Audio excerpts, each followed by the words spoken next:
Hey MMA Kickbox Nation, today I'm going to show you how to do these hand wraps. So these hand wraps, they're for a specific purpose.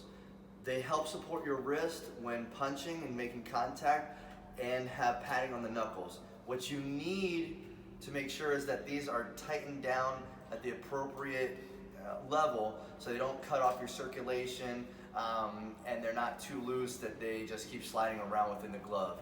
When you have these wrapped up, you should feel like your hand is secure inside of your boxing glove. It's not going anywhere. When you make a fist, it's tight for contact on the bag.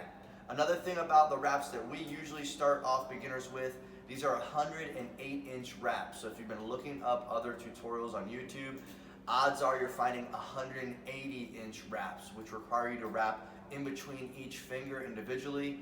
These ones will just make you have to wrap around the wrist and the knuckles and create X's so that they hold in tight. It's really all you need for this type of use. If you're jumping in the ring and you're gonna be pounding on somebody's face, you will want other wraps and other gloves for that. The gloves that you have are designed for hitting a heavy bag and the purpose is there. So let's get started.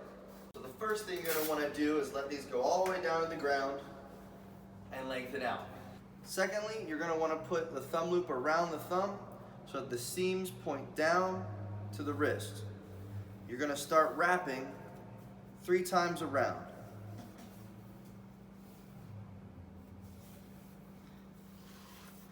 Three times creates a nice base, and you're going to come up to the knuckles.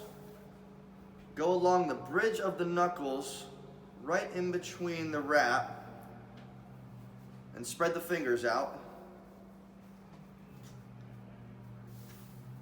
3 times.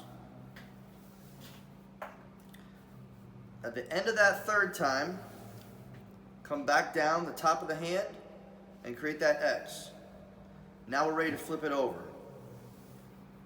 Come up to the top, again to the knuckles on the bottom side of the palm, and make an X down. At this point, you have an X on the top and an X on the bottom, and you are ready to finish your wrap. Take the wrap down to the forearm, middle, and lace it up. There is your wrap. It's solid on the top and on the bottom, and it's ready to go.